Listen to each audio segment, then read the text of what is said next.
The Owner's Perspective, hosted by Eagle Land. All things Colorado ranches from the owner's perspective. Well, first of all, we want to welcome everybody to the Owner's Perspective with Eagle Land Brokerage.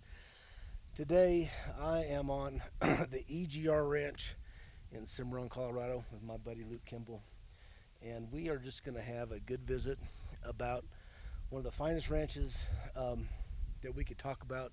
Not just it's on the market, but in Western Colorado. This is a beautiful, beautiful ranch, and I'm here with Luke. Luke has put half his life into this place and knows it better than anybody, so if I tried to attempt to explain something, I just couldn't do it justice. So, Luke, how long have we known each other? Well, we were just talking about it. We met in 1997. We worked amazing. at the same place. Yeah, it's amazing. Gosh, that is crazy. I was just thinking, that's almost 30 years. Yeah. Gosh, you look exactly the same. Well, you do too. I was thinking you look younger. That's exactly what I was asking for you to say. But I tell you, the funny thing is Luke and I met. We were both young. We were both broke. Just starting out. Just starting out. He was from Oklahoma, and tell me about didn't you go to, like, if I say it wrong, I'll be like, you're at the Cowboys. We're Cowboys. Oklahoma State. Oklahoma State. Go Pokes. That's right. Oklahoma State. So I met Luke, and he had just gotten his degree from college and moved to Colorado and working for a ranch. And I was doing the same thing. And we had a really just good camaraderie right from the very beginning. And it was funny. Luke was telling me that my son Braden used to go out and go irrigate with him every morning. So, yeah. And he would be disappointed if I didn't remember to go get him. Yeah, that was funny. Yeah. You know, a funny story is, I mean, Luke's mom, Susan, who I had to say shout out Susan, love you, Susan, was from Hydro, Oklahoma, and she would come out and cook at times for us, and that woman would make chicken fried steak that I would drive across the country for. Still is that way. It still is. And that is the one thing she misses, is coming out here and cooking at hunting camps. Well, she can come.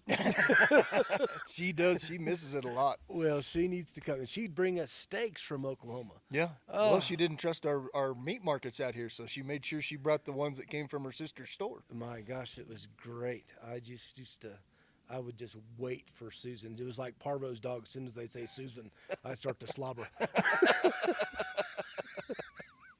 No, she was great. But I've known Luke for a long time, and Luke went from a few different ranches and ended up on the EGR. And Luke, I mean, tell me just quick, what do you think? I mean, in just a summary about this ranch. It's amazing. Yeah. The views are amazing. The wildlife is amazing. There's just not much not to like about this place. Yeah. You know, you get into lots of ranches in this country, and you get into high elevation, low elevation, you get into wintering ranches and summering ranches, and this really has been a summering ranch. And you guys, I mean, right now, I don't know what's the perfect blend of grazing on this place as far as the number of livestock that you can run, and say big numbers because we're on a podcast. So. Typically, we can turn out around the 1st of June is kind of what we figure. Yeah. I would say to max the place out, you would be 325 to 350 head. Yep. And still be safe. Yeah. We don't run that many right now because we do kind of lean more towards the hunting side and let the cattle kind of graze it off and then water it back. Yeah. And you know, the grass is 6 inches tall and the elk just can't get enough. Yeah. We have so many hunters that come and they watch all the hunting shows, and we don't have the big trees, but then they get out there and they see how many elk, and they can't imagine. Well, you know, it's interesting because you get into the hunts and you get into the high elevation, you get into lots of the trees and especially the dark timber, and it just doesn't have a lot of grass up there. I mean, it's cool up there, and the livestock love to go up there, and so do the wildlife in the summertime. But man, by the time they start the migration back out of the high country, they seem to live on places that look just like the EGR Ranch. Well, they love the short grass and they love the acorns because they're starting to fall off by then. Yeah, yeah. you guys have taken hunters for years and friends, family. What goes on with the hunting right now? Right now, we just lease it out. We take in hunters, archery hunters, and 3 rifle seasons. Is that right? We try to save that later season for the people that work here and friends and family that just need the meat.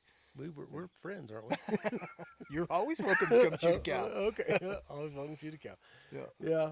No, it's interesting. You get into a ranch like this that's, we're sitting about 8,200 feet right now, and as ranch falls to the north, you'll drop down to probably 7,600. Now we're down by the Cimarron River, but archery hunting here. It's unreal. Really? Unreal.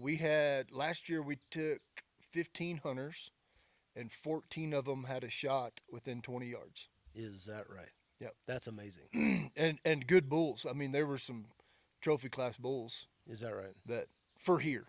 Yeah. 300 plus bulls, 300 Yeah. plus inch bulls that, Yeah. it's just fun. Well, this is what's interesting is there's places, Unit 40, some of these other areas in Colorado where you can find big bulls, and there's, you're talking 400-inch kind of bulls, high 300-inch. In this part of the country, a good bull's 340 to 360. I mean, that's a good bull. That's really good for here. Yeah, and but to shoot that quality of a bull on a ranch like this is probably closer to that 330 to 340 ranges would be realistic. Very, very realistic. Yeah. And as far as the buck hunting goes, there's lots of open meadows, there's lots of oaks, and they love that sage, So you guys have done very well on the deer as well. Yeah, and we don't take a lot of deer hunters. The most I think we've taken is 4 in a year. Yeah. We try to kind of manage them, at least as long as they stay here. Yeah. If they move, then they're kind of on their own. But Yeah.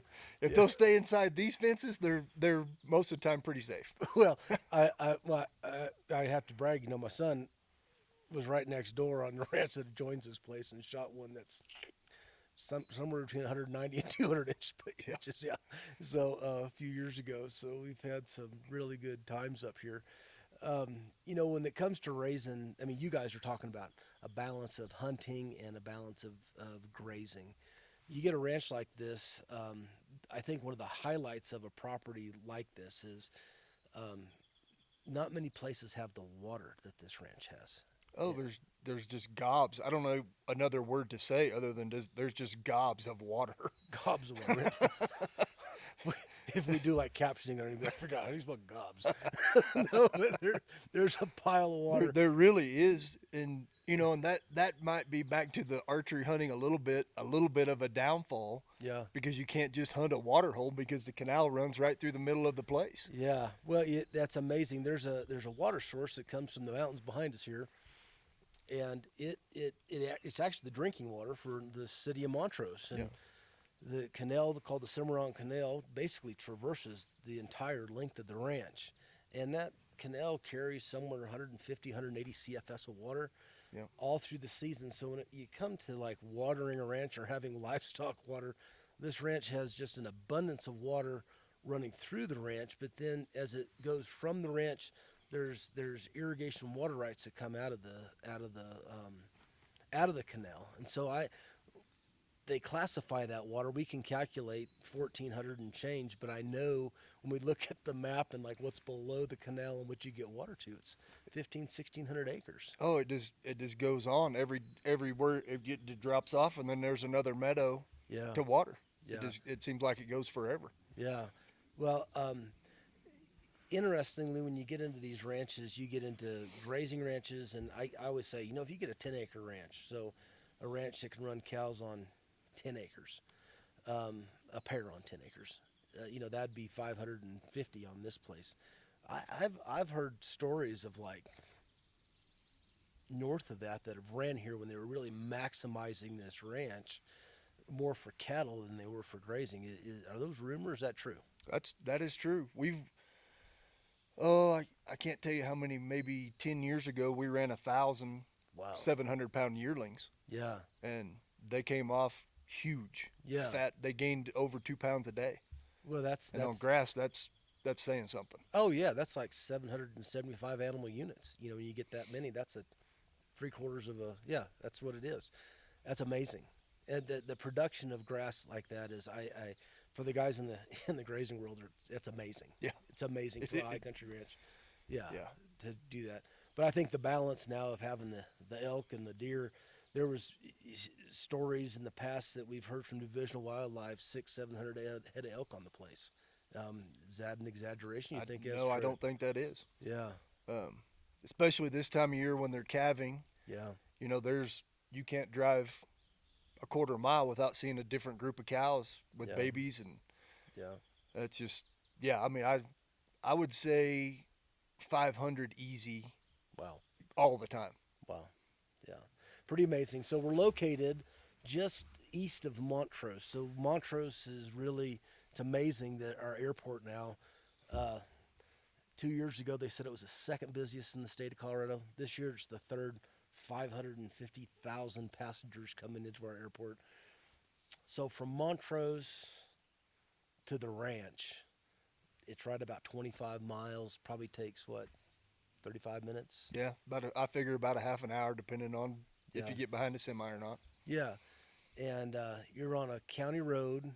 They plow right up here to your driveway. Is that right? Yeah, they make a turnaround right there at the driveway. Yeah. So people that don't know have a place to turn around, and there's snowmobile people parked there and unhook their trailers and take off from there. And Yeah.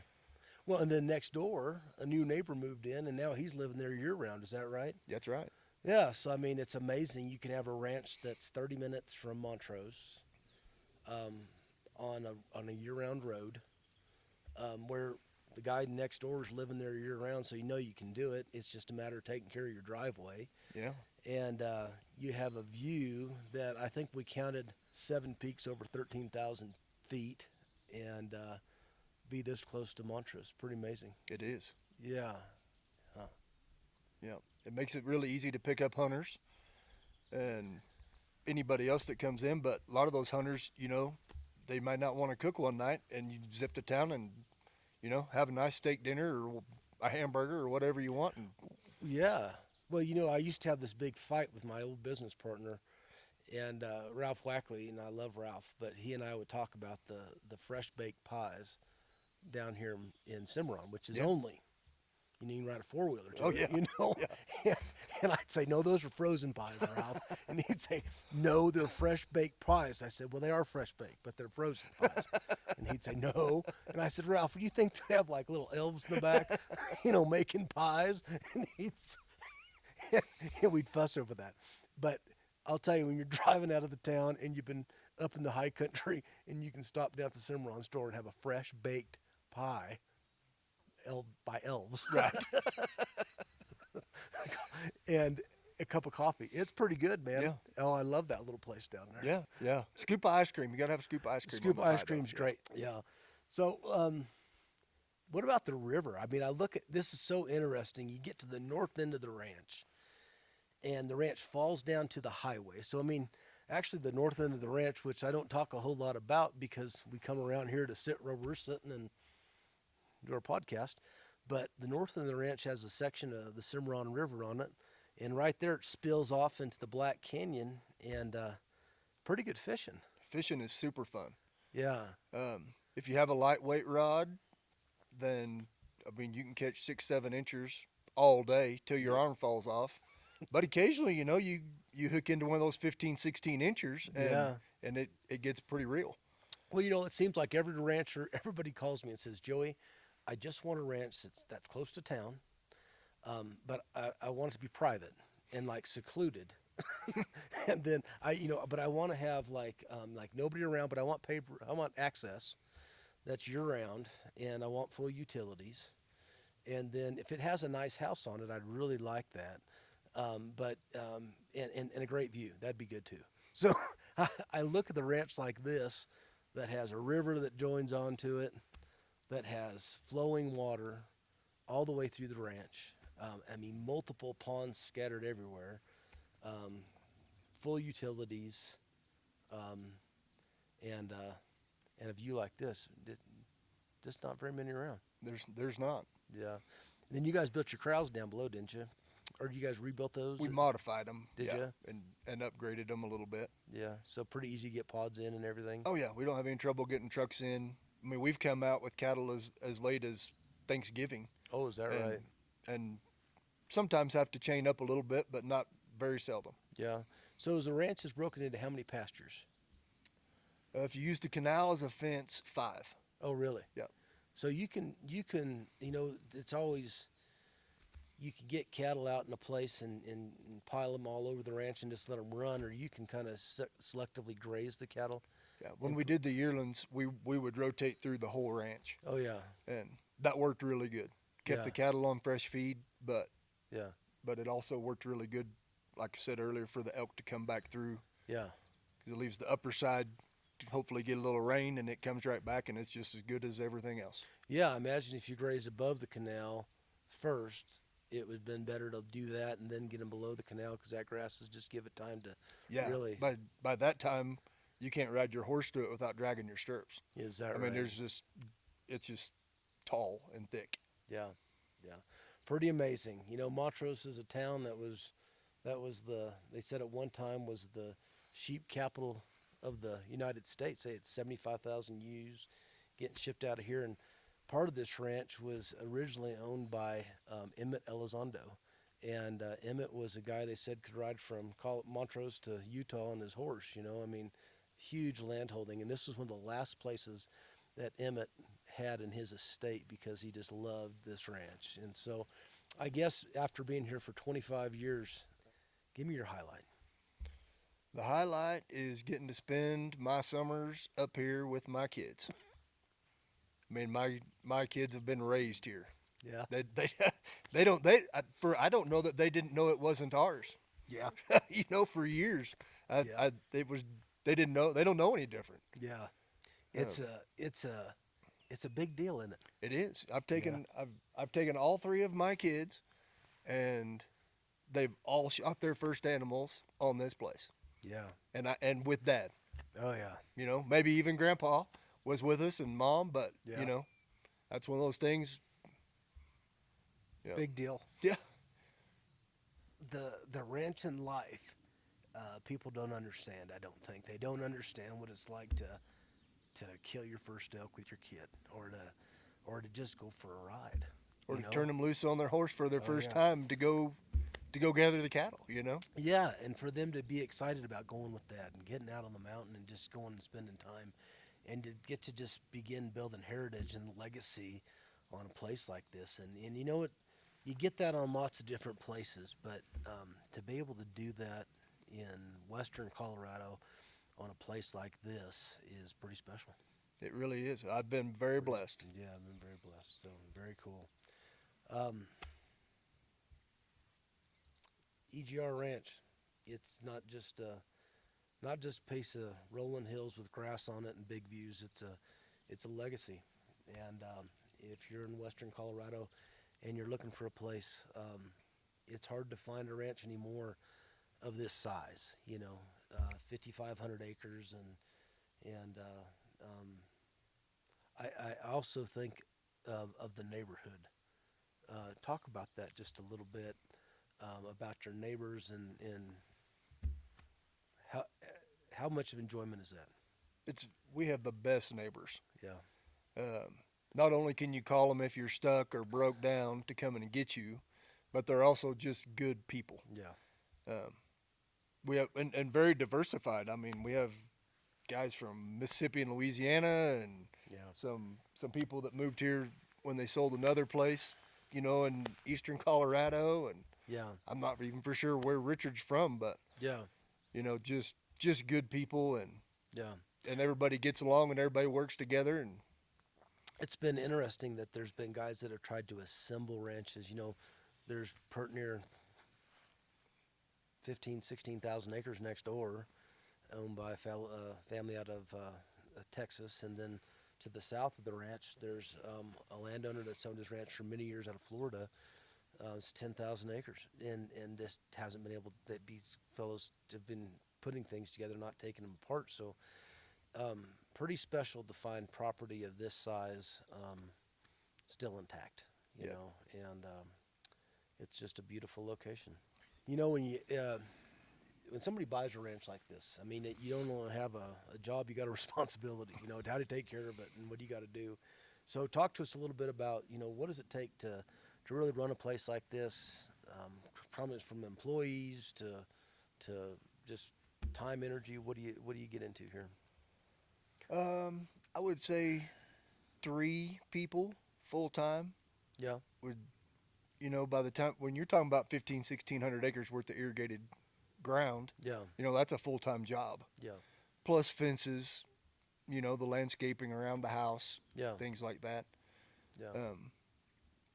You could, you know, the equipment is a big thing. We were talking about living here full time. Yeah. Definitely have to have equipment to blow the snow out of the way, because we've learned that the dozer doesn't do a very good job because it drifts in real bad. Yeah.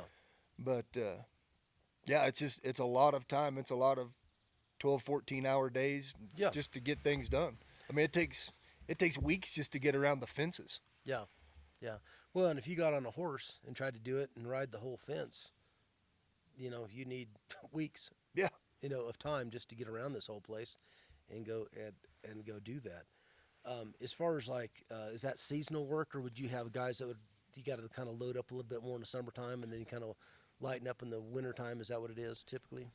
It would depend on what the goal was. I mean, Yeah. if you wanted to have cattle year round and own them, then you would darn sure be a couple guys. But loaded up in the summertime, like you said, an extra guy or two is a necessity. Well, and if somebody was realistic and they said, hey, I want to have a ranch like this, and I want to run cattle and I want to run my own herd, there would need to be another ranch that would go along with this that you could winter your cows at, or you'd have to lease a bunch of ground. Yeah. Pretty challenging to get into the lease business and have a big enough place to manage that many cows, because you probably need 200 or 300 acres and a valley ground to go with this to kind of move the cows off the mountain and then down into the valley. Right. But, you know, if you had that, though, and especially cattle prices the way they are today, and you're able to raise a little hay down there and run your cows up here in the summertime, it seems like you could, I always say, in the ranch industry, it's you're trying to find a way to maintain the cost of owning the ranch. Some of the maintenance on it, capital improvements really don't work much. But if you had a certain number of cows and could have a wintering place, you know, the sustainability of a place like this could seem to take care of itself. Oh, absolutely. Yeah. Yeah. That's the trouble is the ground, the lower ground to winter them on. Yeah. Yeah. But the combination of the two is something that could be possible. Absolutely. Well, if somebody needs to buy a wintering place, I know a guy. Do you? I do. I know a guy too. I do know a guy. I know of a ranch too. I know a pretty good wintering ranch right now that somebody can get into pretty reasonable in Montrose. And so the combination make an excellent year-round facility. Yep. Yeah. So the ranch, you've been here long enough that when you started, they had a house here, and then I believe you went through the remodel of that house. Is that right? True. Yes. My first year here was when we started the remodel. Oh, is that right? Yep. So that was done. And then was the house remodeled after that too, or just some like cosmetic things? Just some cosmetic things, the porch, Things like that. and the back sidewalk, but most of the house hasn't been remodeled since then. Yeah. So what we have here is a little over 4,000 square feet, 7 bedrooms, 6 baths. Correct. And how would you describe the house? I mean, how would you describe it as a lodge or a home? That's what I would describe it as, is a great hunting lodge. Yeah. To bring your buddies and come and, you know, cook steaks, and, you know, there's a wet bar in the back and a mud room, so you don't have to worry about tracking up the house. It's pretty well set up. Yeah, it was kind of neat when you come through the back of the house. They've kind of set it up to where you kind of go into like a little bit of a locker room. So you have your lockers, you can get your stuff off, and it's kind of set up to handle the mud. And then you can kind of go through a little business area where you have a few computers to check in. You got Starlinks, you got great internet, and now you're having the new Elevate, which is basically hardline fiber is going to be here. And you're able to then kind of work through the house. So house has kind of a galley kitchen, really just to kind of really prepare food, not like a gourmet kitchen, but a place that really is set up for a cook, Yeah. you know. and with the 7 bedrooms and 6 baths, you can sure accommodate some people. Yeah. Yeah. And I mean, the way it's set up where you can kick your boots off outside, carry them in, take your gun to the gun safe, Yeah. Walk in, mix a drink, have a cup of coffee, whatever, Yeah. and then you work your way into the living room, dining room, and that's kind of where everybody, well, that's the second place everybody gathers, because the first place everybody gathers is in the shop. Is that right? You can't keep people out of a nice shop. Is you that cannot. right? Yeah. So tell me this.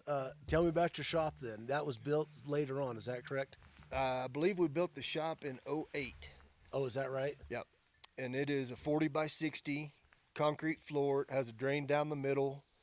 We put a rail in the in the roof so we could hang animals. Oh, okay.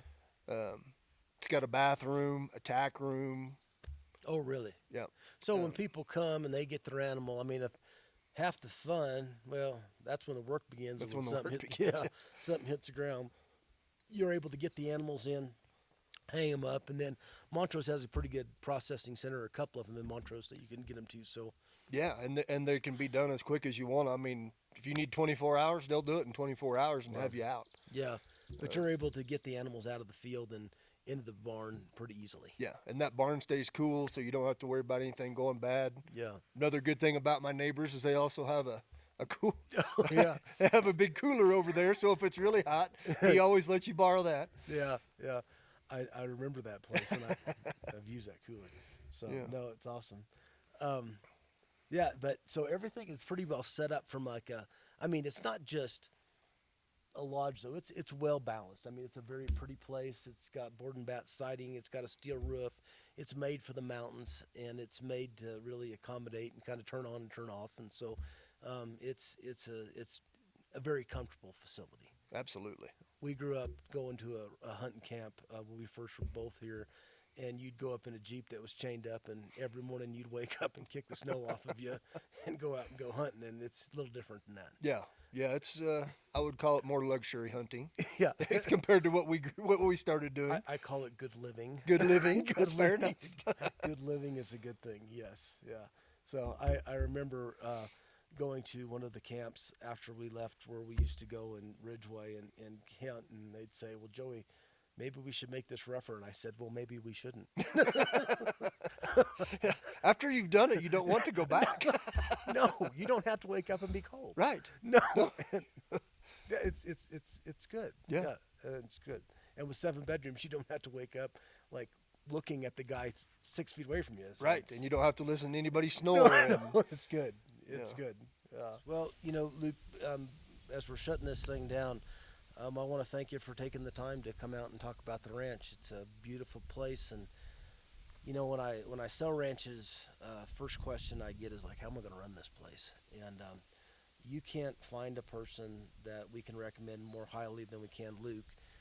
He knows this ranch. He's given half his life to it, and you need someone that's honest and treats it like his own. So I think from the standpoint of EGR, you don't just get a ranch, you get a great manager that really cares about this place. So we appreciate the job you've done taking care of it. Well, I appreciate it, and it's an easy place to get to talk about. Yeah, It really is. yeah. It's fun to sell something you love. It is. It is. So from us at Eagle Land, an owner's perspective, it's just a great honor to represent the EGR Ranch, and sometimes you just don't understand that people are going to turn loose of them, but there's different changes in life, and so this ranch is available, and someone's going to own a great piece of property. Thank you.